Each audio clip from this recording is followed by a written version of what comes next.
Thank you so much, everyone, for joining what is our 4th episode in our webinar series.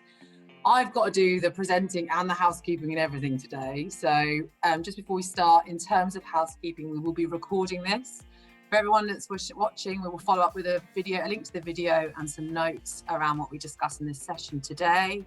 It's a Q&A webinar. We have curated some questions beforehand for the panel, but if you want to ask any questions, there is a Q&A box.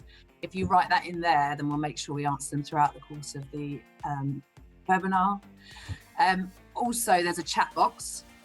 You have to click to ask all. It's quite nice to ask it to all of the audience as well as the panelists, because it just makes it a little bit more interactive. So if you can just keep an eye on that. We're also going to run a few polls, which I think was Nathan's suggestion, just to make sure we're moving us in the right direction throughout the conversation. So onto the intro. For all of those who haven't seen this before, I'm Gemma. I run Elysian. As a business, we focus on the consulting industry. I'm really lucky because that focus has meant that I get to spend some time with some fascinating individuals. I literally love what I do because basically I get to speak to super smart people every day, and they educate me on what they know way more than I about. And this sort of inspired me to start this series. It's an opportunity for you guys to hear these insights, and hopefully you're all going to leave some valuable takeaways to change and hopefully expand your thinking. In the past, we've done personal branding, mental health in the workplace, cognitive diversity, and today we're going to amalgamate all that knowledge into what makes it the DNA of a successful team. We're hoping that you all leave today with some tips on how you can sprinkle that little bit of magic dust over your teams and impact that gives you to your culture as a whole. So just to present my amazing panel today, by way of introduction, we've got Nathan Ott. Nathan is a self-appointed chief polisher and CEO at the GC Index. I promise at some point that title will make sense to you. We're partners of the GC Index, and it's a profiling tool that, unlike those tools that look into our personalities, this one focuses on what I like to call your zone of genius, and where you can make the biggest impact on your organisation. He's also written a book and is an ambassador of ambitious about autism, which is a difficult say. So welcome, Nathan. Alongside Nathan, we've got Trisha Nelson. We were drawn to Trisha because we heard her on one of our podcasts. So it's called Climbing Consulting. And I think whilst we were listening to it, my team were messaging me over WhatsApp being like, your humility and your energy was absolutely infectious and resonated with lots of the pillars behind Elysian. So we reached out to Trisha to bring her on to today. Trisha's the UKI People Advisory Lead for EY, and her purpose is clear: to build a better working world, both for internally and for their clients. She's a champion of inclusion and diversity and has worked with the Scottish Parliament on the inquiry into the gender pay gap. She's got a varied career across sectors and comes with both an academic and real life experience of high performance teams. So I'm really looking forward to listening to her lived experiences. So welcome, Trisha. Lastly, my good friend, Ollie Phillips. We're pushed for time, so I'm going to struggle to get all of his achievements out in one intro, but in summary, he's got a winner's mentality, which, as I said to him earlier on, he's annoying because he manages to remain quite humble. Well, in a rugby player's type humble way. This attitude has led him to become the England Sevens rugby captain, World Sevens Player of the Year, 4 times world record holder, and has gone from chasing an egg round a field, which was Ollie's words, not mine. He now advises in the boardroom as a director at PwC. He's got a glittering career in optimising performance, and I'm really looking forward to hearing about his sporting and professional insights. So there's a summary of everyone today. I'm going to stop talking now and hand over to each of the panel for them to introduce themselves and some about their passion about team potential. Nathan, you're the biggest one in my screen at the moment, so I'm going to start with you. So if you could just tell us a little bit about yourself. Oh, that'll probably be the lockdown weight. So for me, Nathan Ott, started life as a researcher in the world of professional services, a company called EG1 with my colleagues, which is where the GC Index came from. It's all around helping professional services firms grow, for want of a better word. 2013, the businesses, partners, senior partners kept coming to us and saying we need a different way of looking at our talent. The current way of looking at our talent, our teams is not working. So, and it kept going on and on. So we decided to launch a study, did that. into what we call game changers in 2013. The study lasted about 4 years. Obviously, it evolved subsequently into game changing teams, was the second study. And then we launched a product called the GC Index in 2017, which just seems to resonate. And it's resonated to the point that we've got 164 partners, which are organizations that are partners, including big four, big tech, big corporate, big consultancy, down to individual coaches, team coaches, about 2,000 clients, 50 plus countries, and is growing and is resonating. So my job is, I call myself chief polisher because I'm very uncomfortable call myself CEO because I don't fit anything that, and it makes me feel more authentic. So that's me. So I'm very pleased to be here. Thanks, Nathan. That's a lovely intro. That's a bit of some of you shows a bit of insight into the way you feel about titles and all of that sort of stuff, but we can touch on that later. Yeah, I don't fit what the expectations of a typical CEO are. So yeah, but as a chief polisher, I feel much more comfortable leading the business. Imposter syndrome right here, right now. Ollie, do you want to go now with your intro? Yeah, sure, great. Thanks so much, Gemma. Great to be here alongside sort of Nathan and Trisha as well. Hello, everybody. Even though I can't see you or in our virtual landscape, but Gemma, you did an amazing intro. You know, you need to move into PR as well as search, obviously. But yeah, my background is in sport, 12 years in professional rugby, and then that moved on to doing a sort of series of challenges, predominantly for charity, but always centered around teams, people, performance behaviors, all of that sort of stuff. The world records were set on Everest, North Pole. We've sailed around the world. We've taken people up multiple mountains, cycled across America. And it's always been, I guess, the team dynamic and helping mold and grow individuals to fulfill their potential. That's what it's always been centered around. And now I've been at PwC for 6 years. I've done it in sort of 2-year blocks. My first 2 years were centered around leading our digital transformation practice. Then I moved into our real estate group to help sort of energize that. And now I'm what we call our lead relationship partner, but our LRP for everything that we do with government and a department of government called DCMS. So digital culture, media, sport. So that is me in a very fast, you asked me to be minutes. I think I'm hopefully stayed that or just over. Trisha. We're keeping it sweet. Gemma, I think you did a brilliant intro as well, and actually for everybody that hopefully has dialed in, what really attracted me to do this was the energy that I saw in some of the panels that Gemma and some of her team shared with me, and I thought that just looks like fun. And I guess if I take Nathan's point, if he's a head polisher, I think people kind of call me, I'm a bit like the head of happiness, right? So it takes a lot to knock me down. I had a client once send me a Weeble.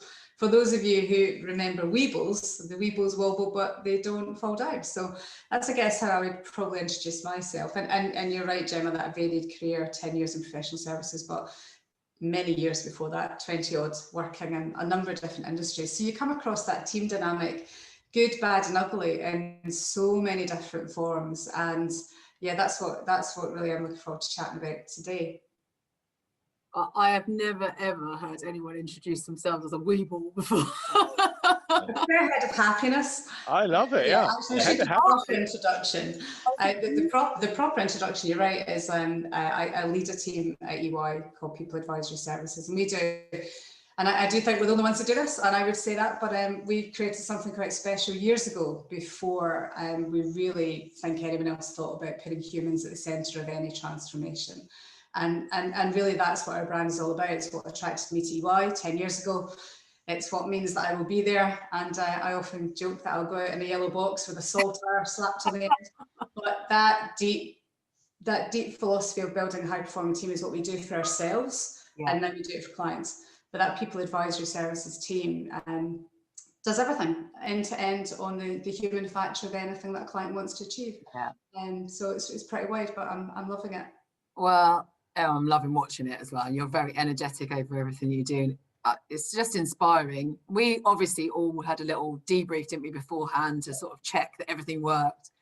And it was like a fizzing, melting pot of energy and personality because we're all quite high energy people.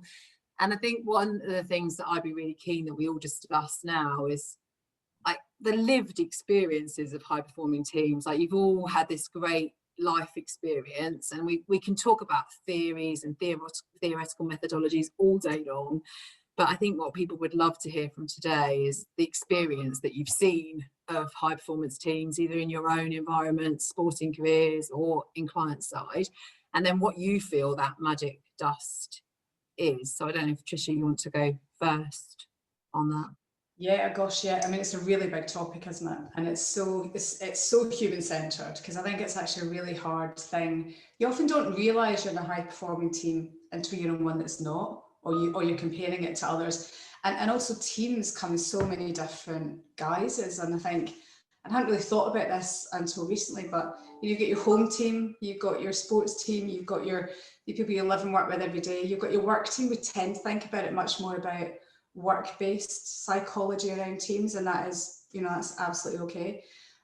But I think if I think about what's really struck me, and not just within EY, but throughout my career, which is 30 years long nearly now when I think about it, since my first kind of proper job, and it's been the people that you work with and their sense of curiosity to unpick what's actually in front of them, and not just to take what's obvious. And for all my kind of like bubbly, outgoing nature, the thing I'm really conscious of is people that aren't that. So that wide diversity and inclusion aspect, which people are very comfortable with nowadays. But actually, if I think about teams where it's been, and forgive me, gentlemen, the man who has spoken loudest who gets voice, the person who has a certain background. And right now, I'm very conscious of people in our current world of COVID, for example, where they're not so comfortable doing this. The screen is not their favourite mode of operation. They are maybe hard of hearing, they're maybe hard of sight. So there are many, many different barriers to maintaining high performing teams. But some of the teams I've worked with, what's been really special about it is there's somebody in there, leading, usually the leader, but not always the leader, is curious about who's at the table and making sure they bring the full breadth of their talent and they're complementary, and they don't feel threatened by the people in the team, but they manage to get that sort of secret sauce working. So the sprinkling of magic dust for me is intense curiosity about the humans that are sat in front of you, and that's been my own North Star probably my whole career, to be honest. So it's almost like the leader that starts that. It can be. It's typically, and I'm really interested to hear Ollie and Nathan's view, leadership is fundamental. I mean, it's the best leaders are those that do that. It's true, but not every leader. And I found in my career, certain professions and industries, often you promote the people that are good at something that end up being the worst leaders.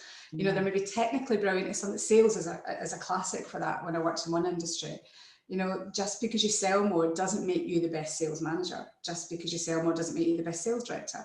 So, I think we do understand more about that now. And I think people are, certainly the clients I work with and in our own teams and my own team, we're really careful about who we put into certain leadership roles. Just because you know how to run a P&L and run a business doesn't mean to say that you're the best person to go and do, a transaction with a client. So they come in different guises.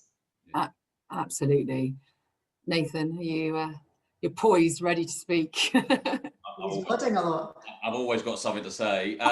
But so you're absolutely right. I mean, I think for me, we've looked at leadership in quite a one-dimensional view in the last 40, 50 years. And we've only had really data that is either skills data, which is we've had experience data, and then we've got personality data. And that's if we use personality tools. Some people use gut feel.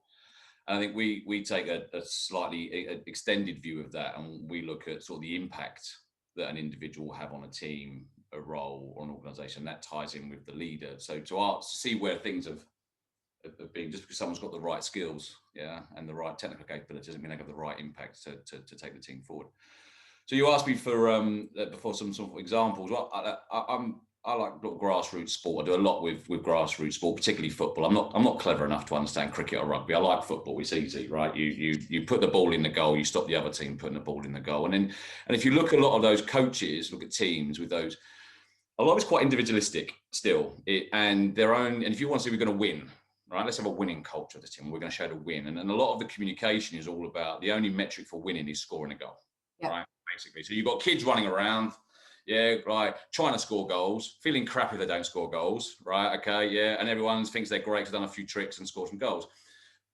and that you got other kids feeling quite bad about that. But then if you actually show them how they contribute to winning, so we win by defending goals, we win by creating goals, we win by scoring, and so it's again the individuals are valued for the contribution they make to the team. I think unless everyone is valued for the impact and contribution they make to the team, really hard to be a high performing team, I would suggest, right? And then that gets me into the whole notion of inclusive leadership, which we're not going to go on to, but I don't know how. You can ask 10, 20 people about the definition of inclusive leadership, but unless that person feels valued for their contribution, they're never going to feel included, ever. Yeah, really. Yeah, and that's the same notion. So just put that to a commercial examples. I've seen that work with a sports team that we've done, and took a bunch of kids that were rejects for whatever reason, and we took them and won the league with that. So that was quite good fun with the coach. But then if you look at, say, someone like Nike, we work with back in Asia, and they say, we're going to build innovation teams. All right, okay, off you go then. Right, everyone go and be innovative on a Tuesday afternoon. What? Yeah, you go and be innovative Tuesday afternoon. No, what? And so it's really difficult because that's not. But if you show them how they contribute to the process of innovation. All right, it's not just about who's got the great idea, it's who makes sense of that idea, it's make that idea a reality, you contribute making it better, you contribute making us all work together to drive the process of innovation. That's when we see teams really starting to hum, yeah, because everyone feels valued for their contribution. So that's our starting point. Yeah, it's not saying the other stuff's not important, of course it is, but that's our starting point. Yes, the baseline is value, and I think we've just put a poll up now about how do you feel valued, like a valued member of a team. So that's obviously quite good timing for that. That's brilliant timing, actually. We didn't even plan that. Planned it. Yeah. I didn't even know what I was going to say until you asked me the questions. That's great. It's interesting though, because I think you talked about there is like the glory, and Trisha, you mentioned it as well, like not often you promote the high performing people that have the glory jobs, don't you, to a leadership role, and whether that's necessarily the right thing to do all the time is interesting. And obviously sometimes it works and it doesn't. It'd be interesting to get what's your thoughts on it, Ollie, from your perspective? I mean, I agree with both perspectives. I think if I were to use my time in sport, definitely, you look at the best players didn't necessarily make the best captains. The best players definitely didn't make the best coaches. Certainly not. If anything, they were the worst type of coaches. And I think building on what Nathan mentioned, one of the biggest transformations that I witnessed with our England squad back in 2010, 2009, 2010 was we changed our metrics through which we've validated performance, and that was all. We moved away from a W or an L, like whether we won or lost, and we moved towards a attitude and application as being the barometer of success. So could we actually walk off the field in a game or in a training session saying, look, I've absolutely given 100% of effort and attitude into that session. And we appreciated that performance would fluctuate, just because it does, because you're human beings and you're fallible and you can't always be delivering 100% outstanding performance, but you can always turn up and give 100% in terms of effort and attitude and application. So that was a major shift, and that's what took us from 5th in the world to number 1 side in the world at that point in time. That was a major contributor towards that. Another part of it is talent preservation, talent ID, like what I see in sport all the time is people work. We cultivate all these incredible players, these incredible talented people. We nurture them for 4 or 5 years, and then just as they're starting to peak and whatever else, we let them go. And it just doesn't make any sense to me whatsoever. So, and often that, obviously you've got finance that's underneath all that, but often that's because you haven't really understood their raison d'etre for why they turned up every single day. Like, what was important to them, what drove them, what were their values, what was their why? And then a bit of servant leadership. How did you play towards that? So how did you make sure that you delivered on all of those values for them, so that really it didn't matter whether they were going to get 20 grand, 50 grand somewhere else, they'd stay with you because you knew them inside and out. You played to every single strength that they had and every single value that they had, and you rewarded that tenfold. And as a result of that, you had their loyalty, their trust indefinitely. And they were the best teams that I've ever been involved in and worked with. Hazel, one of the audience members, Hazel Cole's just mentioned that, just written on the chat, like, what do you think that shift in metrics could do in organisations, like if you change the dial? Sure. I mean, it's hard, right? Just because of the way that the current structures are. And you know, if I look at my own organisation now, Tricia is probably the same from an EY perspective. You know, we operate on 12-month cycles, right? So at the end of the year, partner pool, it all gets redistributed, you start all over again, and away you go. So sometimes it's difficult, you know, that model for me, it promotes quite short-term thinking, right? And as a result of that, you know, in order to actually look at the life cycle of how do you deliver long-term systemic change for the benefit of, you know, your teams, your organization, whatever it might be, you need to sometimes look at life through a different lens, if that makes sense. And because of the way things are structured, sometimes that makes that quite difficult. So it takes brave souls, if that makes, if you get it, to change that. I do agree. I think that what's interesting is a real shift in measuring what matters. Yeah. Well, that's kind of what you've just described, isn't it? And that's the journey that we're on, and thinking about. And you're right, it does take a brave soul, but it only takes a few people to get there and prove that actually you get an outcome if you measure what matters. So we are absolutely on this mission to make sure, because there's lots of things to measure, and it's not just professional services that do this. All our clients do it. So many of you, you know, watching, listening, will do that. You measure things because either you always have, or you like the detail, or you've got the data person that needs to know, and you've got the person that wants to know nothing and isn't measuring anything. There's such a random. But measuring what matters is the mission that we are certainly on and doing a lot of work with, which is, it does start to change that mode that you described, Ollie, and it does have to be more than 1 year, because not everything's done in a year, and you're just like goldfish bowl when you're working that cycle. Yeah, there's definitely a shift. But Nathan, I don't know what you think that. Huge definitely shift. We talk about whole leadership and measuring talent and metrics. It's certainly where we involved in shifting performance management cumulative, and that's a dull thing every year. Performance management, come and tell me what I've done wrong. Okay, you know, that stuff.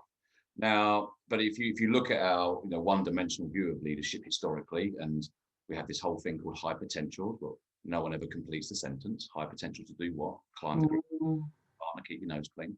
And then so from there, what you do is historically we've measured, well, what's been successful? Yeah, what has been successful historically? How have people gone to partner or gone to the board? Let's use that as a criteria. I mean, EY and you know, have a lot more advanced than this, but I'm talking historically. You know, and then we go, right, you, Mr. or Mrs. Talent, have got to fit into this. That's what you've got to fit into this box. Whereas we would take the view, actually, and we have a multi-dimensional view of leadership, which organizations are adopting, and it is systemic and it is industrialized, it does scale, in a sense to say, you, Mr. or Mrs. Talent, are talented. Yeah, this is how you can be successful in this business. And that's the sort of shift that we're seeing a lot of organizations go through, because we promote teams. We promote teamwork and all that good stuff. Our individual appraisals are individualistic. Yeah. In a team sport, go, oh, you're the striker, but we're not going to pay you full bonus because you didn't defend very well, or you didn't, you know, or you didn't save goals. You don't do that. But we almost treat the reviews like an individual sport, like a golfer. You've got to work on your weaknesses, just you. But then we promote it, and we're not. In a lot of our reviews and performance should be much more team focused, and how people contribute to that team rather than individual. And I think that's a shift we start to make. Yeah, I think one thing I'd love to throw in is trust. So everything we're talking about here in terms of that, so you think about that sporting analogy, such a good one, isn't it? That trust of the team that, you know, and I've got a 10-year-old little boy, so I so recognise that football analogy. When he started out playing, there were like 12 bumblebees all just running around the pitch. And now he's absolutely clear that he's a midfielder or defender. But I've watched that evolution over these 5 years. And so we can learn a huge amount from looking at that. But if I think about where he is now, he is trusted and trusts his little team, and they play away together. But I think if you apply that to work and those individual metrics you just talked about, Nathan, then that's spot on. You know, how do we, because there will be the equivalent of the striker. There will be the person that's had the idea, or is the pursuit lead, or is the person in an industry coming up with. Just read a great book actually recently. I thought it was on my desk, but it's not. The No Rules game, the Netflix book. It's fantastic. So you're looking at that and thinking, you don't just reward that person. And actually, we're not just talking monetary here either. You're talking about, self-esteem, my role in life, what we do. And I think you know, the more we think about how we measure that team performance, and it is hard because it's deeply grounded in my experience and trust. And particularly if you're picking someone, as Nathan just described, you saying like, I can see this potential in you. Try this out. Be brave. Make a move. I think you can do this. They've got to trust you. So there's a massive element underbelly of trust in this whole conversation. Yeah, agreed. Yeah, I think it's really interesting. Everything that you were saying always leads you to that, like cognitive diversity being a ideology of what could make a really impactful team. And I know that ties quite nicely into the GC index, really, Nathan, with what I know from you guys. But where you're saying about putting the right person in the right spot can optimize the overall team, so that the whole, like the sum of all the parts is greater than the whole type ideology. What's your impact then from what's your opinion of the impact of cognitive diversity on a team? How long we got? Right? About 5 minutes. I think cognitive diversity, all of these theories are very complex, right? And they're very valuable, whatever. And you talk about cognitive diversity, you're going to get thousands of opinions. I think for us is we try and keep it very simple so the person can understand it and it focus onto business, right? I think that's the piece. Now, look, the GC index was just set up for me because obviously I'm quite big on diversity. You've seen that about autism and I've been working with Big Four partners all my life with this accent's been quite challenging. So I used to go to and I used to say, well, look, why am I the only white person, at a BAME or Red event? Why am I the only straight person, at an LGBT event? Why am I the only bloke at a female event, and women? And I think, can't we just see people for the impact they make? Yeah. And so, cognitive diversity is not really our speciality in terms of expertise. We really focus on that diversity of impact. And people want to make an impact through ideas, tasks, or through people. They're the three, or combination thereof. Yeah. So, and that's how we can very simple, and we apply it to business models. And, we're at the starting point, really. There's a lot of clever stuff by much brainier people than me around cognitive diversity that will get into that. But we would start with, all right, okay, we know you can kick a ball. We know you can run fast. Yeah. We know you, whatever it might be. Where do you want to play? Where's your energy when you step over that line? You want to impact the team by scoring goals? Okay, good. Yeah. Well, let's make you the best of that you can be. Yeah. And then recognizing the impact of others. So rather than, does that help? I know I didn't really answer your question about cognitive diversity, but. No, it really helps. I think one of the things that's interesting there though, is like, if I'm really good at something, do you think that me doing that every day, all the time is going to make me better? No. So we'll take a view. So what we look at energy, proclivity to make an impact, right? I want to impact the team by scoring goals, blah, blah, blah, like that, for example. Or I want to just impact the team by getting stuff done. I want to impact the team by getting stuff done well, right? I want to impact the team by new ideas, make sense of the ideas. I want to get people, whatever that impact is, yeah? Now, we have a view of its impact is proclivity plus a skill set, right? Okay, so it's all very well going, this is what I want to do, but are you any good at it? Right. Okay. So that's the first thing. Yeah. I might want to sing like Rihanna, but I can't. I'm tone deaf. Right. So I need some skills. But the reverse is true as well. I might be really good at something, but I hate it. I'm brilliant at the washing up. I've got the skills, man. I can wash dishes.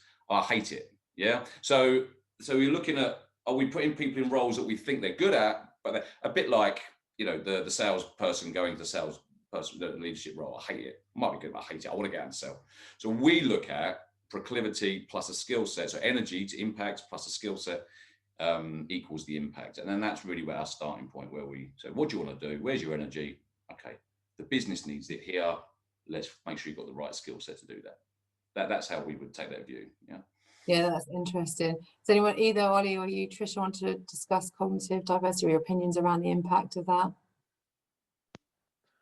Yeah, I can dive in. I think just to build on something that Nathan spoke around. So bizarrely, my very first day ever as a professional athlete at Newcastle Falcons, I never forget, I played against Glasgow Warriors. It's my first game away, and above my peg, a guy who ended up being is a very sort of influential person in my life, a guy called Steve Black, wrote, "Maximize your strengths, manage your weaknesses."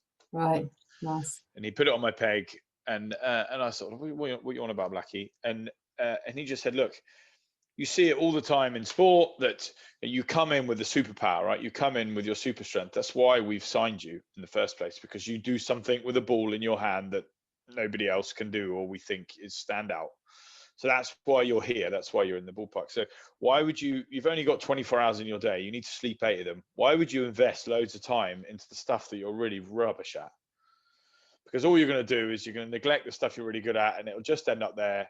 You'll end up in the middle, and nobody wants average players, right? So he said, look, maximize what you're amazing at. Ollie, you're here because you're a really good fit. I was a winger, so I was a finisher, like I was fast and whatever else. So he was like, look, do that every single time. So every time you get the ball, beat 3 people, score a try. If he said, if at the same time, we need to manage your weaknesses. So if you're beating 3 people and scoring a try, but at the end of it, you've let in 4, then that's a problem, right? But you're not at that level. You're doing well. So let's just really hone that. And I saw it. I was so grateful for him, because I used to see it so much within my England squad or whatever. We'd see these young players coming through, really talented for whatever reason.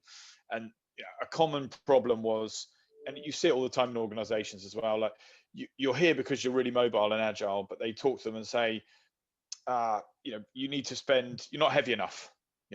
So they'd spend a whole year in the gym, lifting weights and eating, dumbbells and God knows what else. And at the end of the year, they'd get the sack.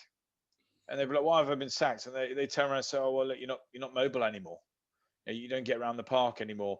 And they were like, look, well, you told me how to get bigger, how to get stronger and all the rest of it. Like, yeah, but you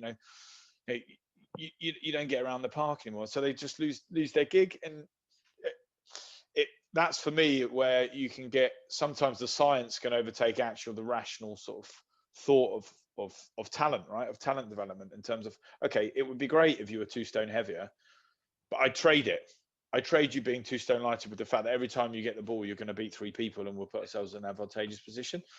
So that for me is a mantra that I've always sort of stood by. And how you build successful teams is, as a manager, which is a different skill set, how do you recognize and understand the various different weaknesses and strengths of your team, and then plug the holes with all the people that have got super strengths in the areas that you need them.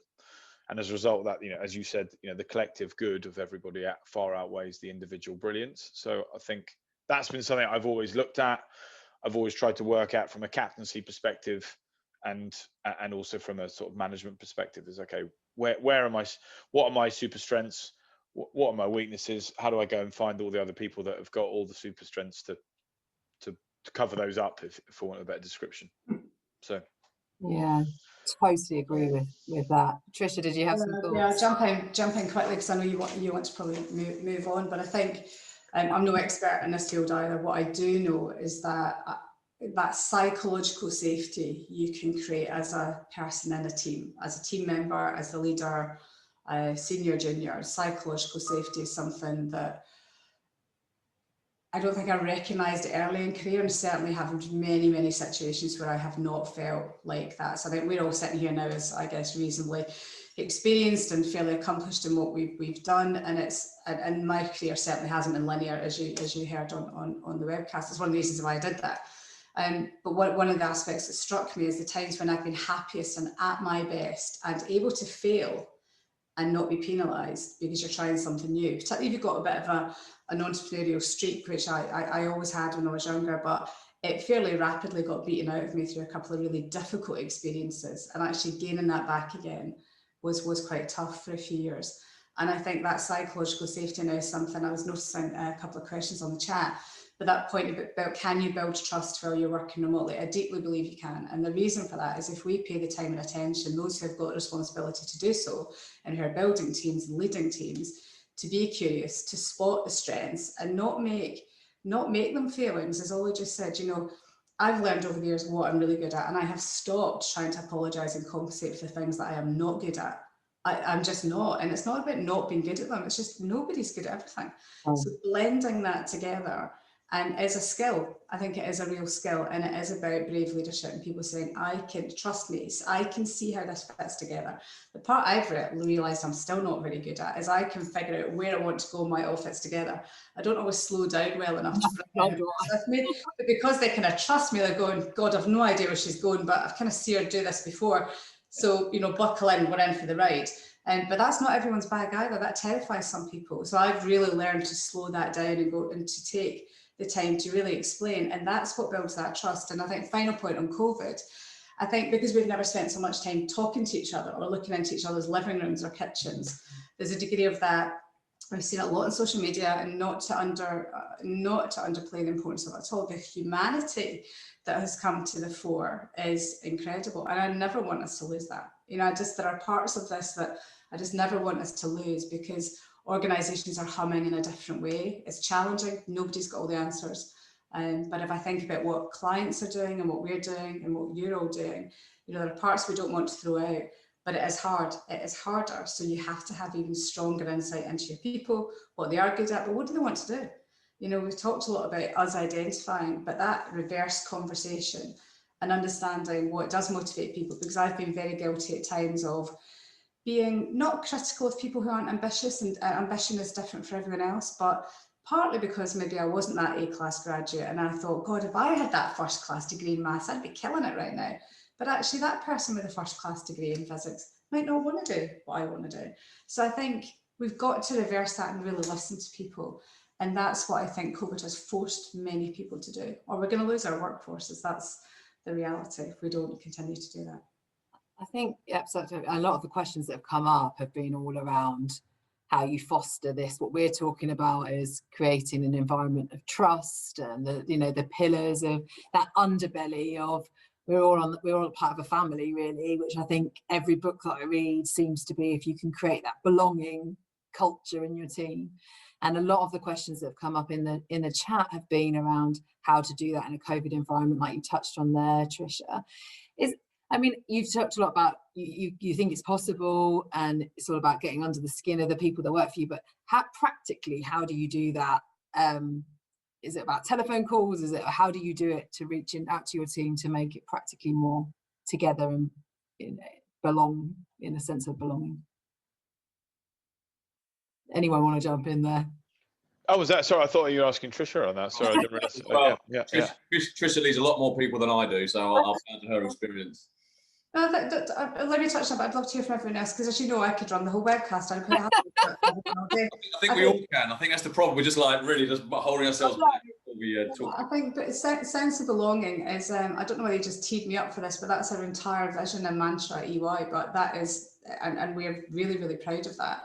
So to touch on the organisational dynamics a bit, then, you know, I've got people who in my team over the years have said they are able to be themselves more at work than they are at home. It's amazing. Whether that be, as Ollie said, and Nathan have said, whether that be about LGBTQ+, whether that be about race, whether it be about gender. And that I can't put my finger on what does that, other than it has to be about the DNA of teaming. It just has to be. There's nothing else for it. We're too big an organisation to be able to tap into it. So therefore, you then look at the process side of it. You look at actually how we hire.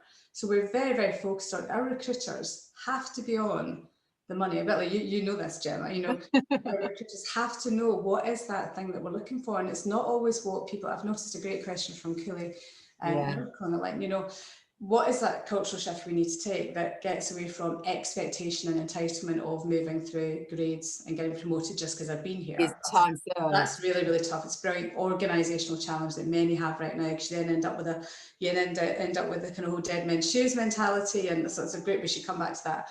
But this point of belonging is, if you can untap the person, and the part of my life and career that EY have got out of me, no other organisation has got, which is I am 100% myself, because who else am I going to be? Yeah. But that takes a degree of confidence and maturity, I think. But the people around me encourage me to be nothing but me, and therefore I do the same for everyone else. So it's a little bit like a pyramid. If I do that for others, they'll do that. If we bring in talent and we say, I used this example yesterday, I interviewed a fantastic senior consultant years ago. I won't use her name, but she will remember this well. I was sitting in front of her going, you're not a senior consultant, you're way more qualified than that. And so I was like, you've got to come in at the next grade up. And she's like, no, don't think so. I'm going, yeah, you do. And now she's totally flying. Years later, she will be one of our best partners and a couple of years to come. So I think that part of is the belonging part, is if you can create a culture whereby everyone is themselves, first and foremost, then some of the other stuff happens after that. And that is all about belonging. And I think particularly in this world right now, I'm hoping that our teams are sitting thinking, it is a crazy world out there. You know, it is bonkers. It's not pleasant. You know, we're all sitting here, you know, let's not deny how difficult life is right now. And all I want my team to think is, it's crazy out there. Have we got everything perfect? No, we haven't. Are we doing the right things? And do I deeply trust the people around me? This place is better. And that's all I can ask for right now. I think that's a really good point. I mean, there's some amazing points and also some questions. I'm trying to read them all as they're coming in, but there's some that are all linked through. So I've seen one that's come through from Rakesh around the power of authenticity in team dynamics, and Adam Woods around the role of vulnerability, which probably builds on what Trisha's saying for me. And there was someone else, I can't remember who, that was asking around the hierarchy of structure and organizations and whatever.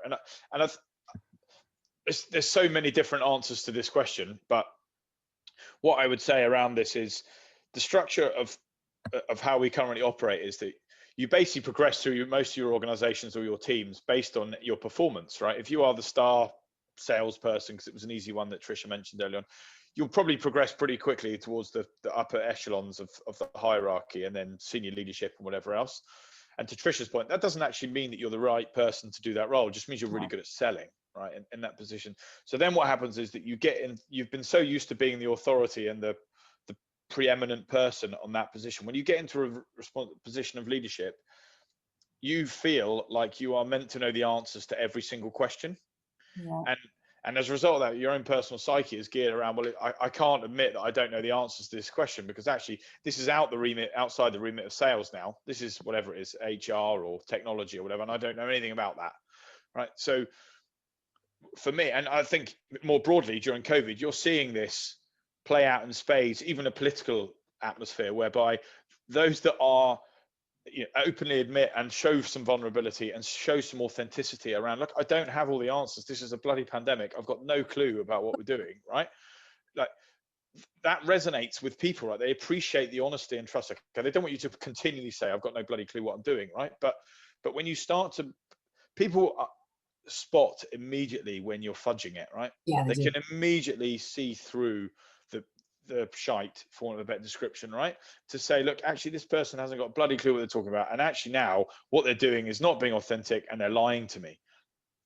And that will immediately erode trust. Whereas if you can say to somebody up front, look, I don't know the answer to this question, but let's collectively go and work out how we can figure out the answers to this problem. Let's go and, like, what do you need in order, what do you think we need? How do we work through this together? And I think that's geared through how we are as a society as well. We want instant gratification, we want instant answers and whatever else. So it's probably twofold. One, how you progress through the community, and equally the paradigm or the lens that you look through to people in terms of I want all the answers. So does the chief exec or the COO or the CMO really have to tell you everything about everything? Or are they really there to make sure that they're an amazing servant leader to you and all these incredibly talented people that sit underneath you and alongside you, so that you can maximize your own potential? And through that, you'll get the answers anyway. Yeah, I agree with everything that you just said. I think it can be difficult though in these times. Of course, it's not an easy.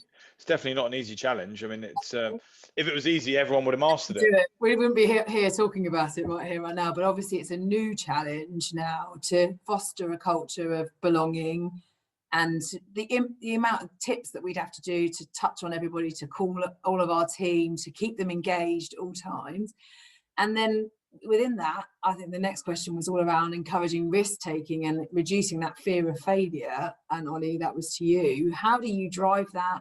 And mindful of the fact that the situation we're in right now, what practical things could people do to foster that environment? This is why I'm so grateful to sport, if I'm honest, because one of the things that we always used to talk around when we used to play sport was shifting it from fearing failure to loving winning. Yeah. And it's weird, right? But the outcome is, I guess, similar. If you fear failure as a result of that, then hopefully you'll avoid it and you'll win more. But if you just love winning, all your energy and all your attention, all your focus is geared towards actually getting better and developing and evolving and growing and constantly exploring opportunities for you to to grow and expand, and as a result of that, the W will follow. Yeah. Right? But if your whole mindset is geared through fear, that's quite a debilitating energy, right? And as a result of that, it limits you from, okay, well, I could try that, but if I get it wrong, actually, it could be really costly. So I just won't. Yeah. So I'll just stick to, you know, this little sphere of comfort that I have. And as a result of that, eventually you get overtaken because, you know, societies evolve, teams evolve, and et cetera, et cetera. So for me, it's a psychology. And it has to resonate throughout your team and throughout your organization of like, look, we're here to try things. Like, we're here to try things. We're here to evolve.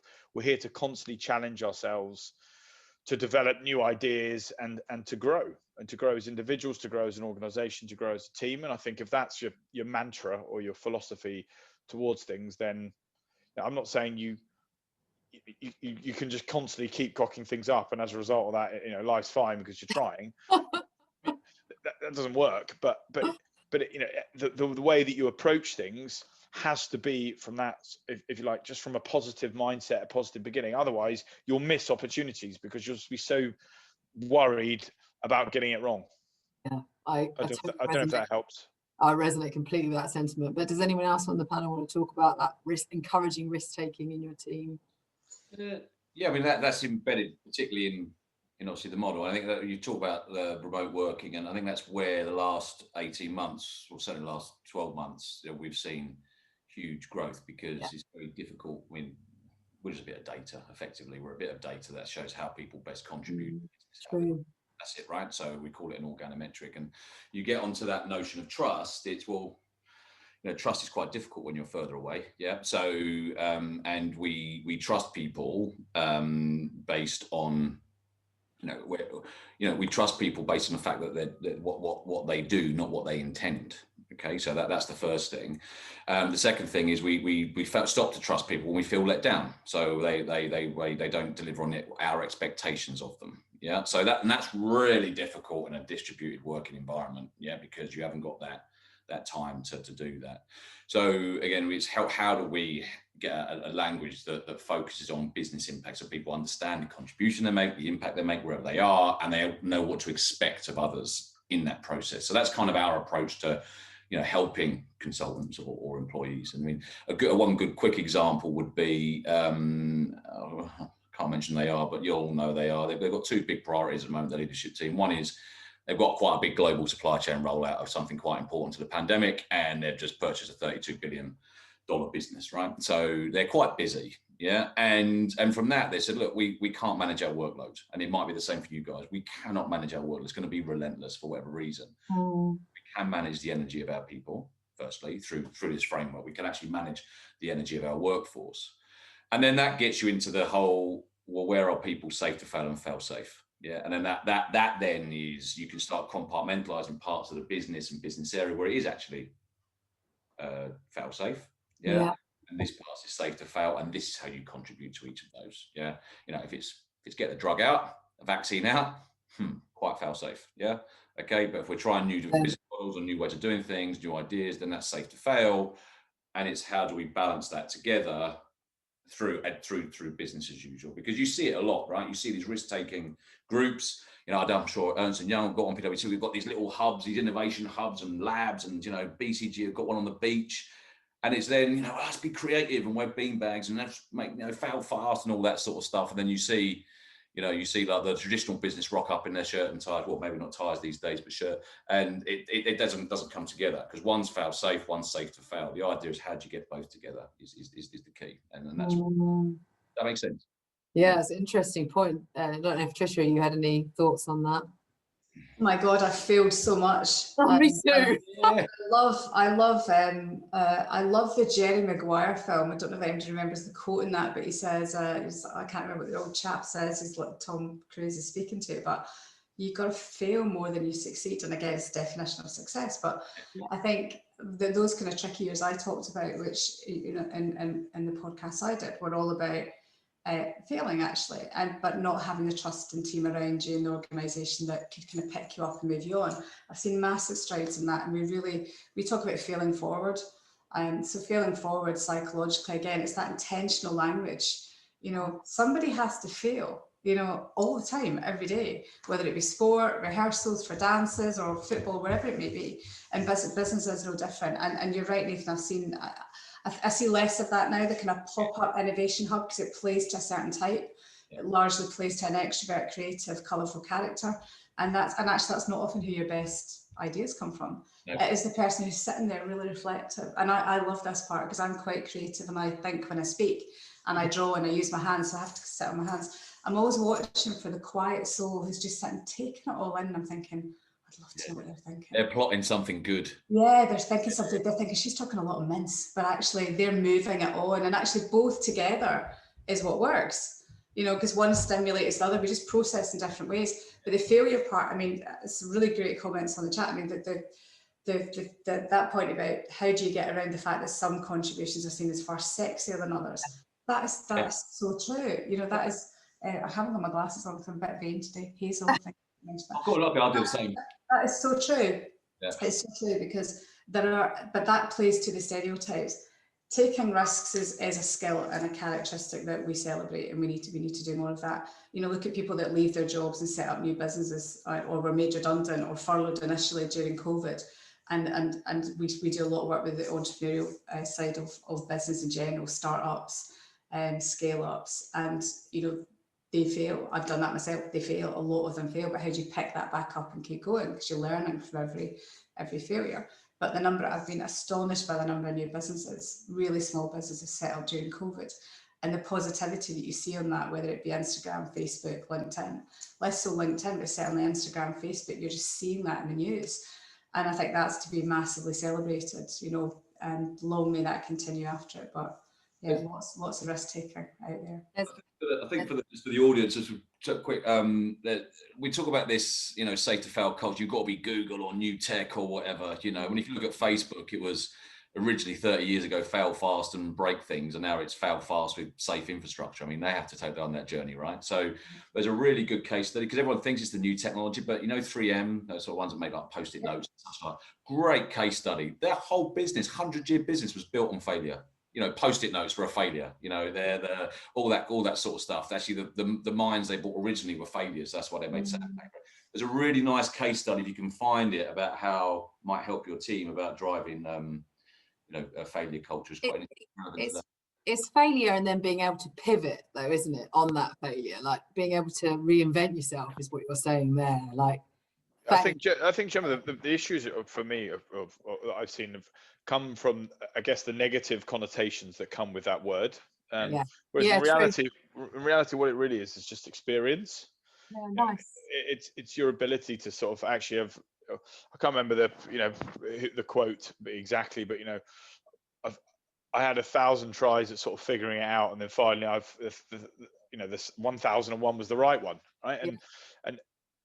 And that's all it is, right? You're just trying and constantly iterating and evolving your own methodology. Yeah. It just seems to be that there's this. It's a bit of, you know, human psychology, human behavioral psychology, which is all around like that negative outcome or negative feeling that you get around failure being a word. So one thing we always used to try and do was just discourage. Just reframe it, right? Reframe how you look at it, and then all of a sudden it becomes approachable, it becomes manageable, it becomes acceptable, and then loads of people are doing it because it's an experience rather than it's, you know, a failure. And it's such a simple thing, but it's just simple language, right? That can really change how people's perceptions and how they tackle things. Yeah, I think James Dyson either stole or created that quote, but you're right. Yeah, maybe you're right. It's Dyson, that was the one. A person who didn't make a mistake didn't make anything, right? And that's kind of the sort of mantra. But obviously there are environments where you can't make mistakes. Yeah, I mean, obviously, sure. You don't want your pilot to be practicing. Yeah. Great, but from the manufacturing industry, you know, automotive engineering, there's some amazing examples of that. You're right, and Postit no one is one we used to use years ago. You're right, it's a great example. Yeah. But the point I was going to make was, and we don't, it's maybe a whole other webcast, is that negativity, because I like to think about myself as quite intentionally focused on my language. But you're right, Ollie, I love that point about experience. I'm going to start using that, even the failing forward experience and springboarding. but and not everybody resonates with it. They might think it's too positive, but you know, it's a nice place to start. But I wanted to think about, you know, the way that changes throughout your life from a child. You think about that experimenting. Our kids don't start off going, I'm gonna be too worried to try that trampoline there just in case I break it. That's not how they start out in life. So there is that nature nurture aspect of how, and sport again is a great analogy for that. But I think I'd love to see business spending more focus on that. You know, with our young ones that come in, and we've just taken on 1,200 graduates despite COVID. You know, we've taken on school leavers, apprenticeships, and all of our grad programs we deeply committed to, because they are the engine of the firm. But also, what would that say about us as an employer if we didn't, from that point of view? So, but with those guys are now onboarded. I wanted to go back to the trust aspect. They're fully onboarded like this, you know, in their living rooms, you know, and so therefore I think we can get some of this right. But catching young ones is a huge area of passion for me personally, outside of work as well as inside work. Yeah, I'm and we could go on and on and on about this topic, but I'm super conscious of time now. I've only got a few minutes remaining, but I particularly want to pick up on that point, Tricia, that you made about onboarding during these times, and create. What's the best thing that EY have done or implemented as a firm to help to make people feel engaged despite COVID times? I'm going to make you just pick a couple. Because it's not often I'm lost for words because there are so many things. I think doubling down on speaking. Okay. The actual listening and having a conversation with people is critical. So I'd say that's one thing, you know, so encouraging people to take that time and have a conversation. Okay. Don't just fill your day with Zoom, and don't fill back to back, and use your commute. Keep your commute. If you loved your commute with your book, keep it. But the second part I would say is making sure it's okay not to be on camera. That was a big one for us. The need to feel as if you were present at the early days was intense, and now we've got much more comfortable. People are apologising less for not on camera. It's not always how everyone feels. It's not real. It's not. You don't spend your life looking at people like this 24/7 in a normal world. So confidence to do what's right for you. Okay. Anyone, Nathan or Ollie, do you have any top tips that you've implemented to create this kind of teaming during COVID? I mean, I love some of those that Trisha just mentioned. Actually, keep the commutes. Great one. Love that. Yeah. I mean, one thing I've just tried to make sure I do much more of from my own personal sort of perspective is to touch base more with people, right? So the art of the conversation, to make sure that doesn't get lost. Someone wrote earlier on in our questions that, you know, how do you maintain team dynamics and whatever during COVID and virtually. I mean, yes, okay, you can't get that emotional connection or emotional high or adrenaline kick you get just from a human interaction of like having a cup of coffee or seeing someone in an office or whatever else like that. I think COVID's actually made people realize just how much they value that. Absolutely. For starters. But you can still really thrive on, I guess, the knowledge of people really aren't going anywhere. No. They're all sort of, everyone's doing the same thing, stuck in front of a computer or a Zoom or whatever else. So the more ways that you can think up to engage with them and just touch with them and let them know that you value them, that's how I've sort of tried to manage my team. So whether that be from, I've tried to do like a drinks Friday where we'd send stuff out to everybody on a Friday afternoon for a bit of fun, and we all join and do it that way. Or and all the classic Zoom things that you've done. I've done cooking over Zoom. I've done whatever else. So some of those are great. Obviously, some of those get a bit boring, or you get a bit of Zoom fatigue, or whatever it is. But the critical bit is more around the human interaction, right? Just that human, and basically making sure that every time you speak to somebody, it's not for your purpose. It's to try and drive for them. So there's a real feeling of like, it's something I just deeply believe in, is that servant leadership stuff. Like, how can I help you? Like, what are you struggling with? What things can we work on? Can I do for you? Yeah. And as a result of that, I think, one, I feel incredible about myself. So if I'm honest, every time I do it, I love that feeling. And also what comes back is a load of gratitude and loyalty in spades. And that's what we have to do, right? You have to come together right now as a community to just make sure we keep helping each other, because people are at different stages of that life cycle, of that struggle cycle, and we need to manage that and help people all the way through. Absolutely. I'm super conscious of time. We've obviously hit our hour, and it's been, I reckon we could have gone on for 3. I think one of the things that I love the most about one of the points that Tricia made and Ollie just made there, and I know Nathan said it too, and I'm going to leave on this, is just love the thought of being really intentional in the way that your positivity, making sure that you speak to your team and including everybody, and just keeping it at the forefront of our minds, I think will just make a huge difference. But we haven't talked about enough things, and obviously we've not talked about mental health as one of the mental health, resilience, loads. And we have done a whole webinar on that, so I will follow up with that with you on that particularly, so you can look at the discussion points we had around mental health. But yeah, we could have talked for 2 hours for sure on this topic. But thanks ever so much for everyone attending today. As I mentioned in the opener, I will send out all the information packs. I'm sure all of us will connect and chat offline on this. And if anyone needs any follow-up calls, just connect with me on LinkedIn and send me a note. Thanks ever so much, guys. Thanks, Gemma. Thanks, Tricia. Thanks, Nathan. Brilliant. Guys. Thank you again. Speak soon, Thank you, everyone. Bye. Thank you.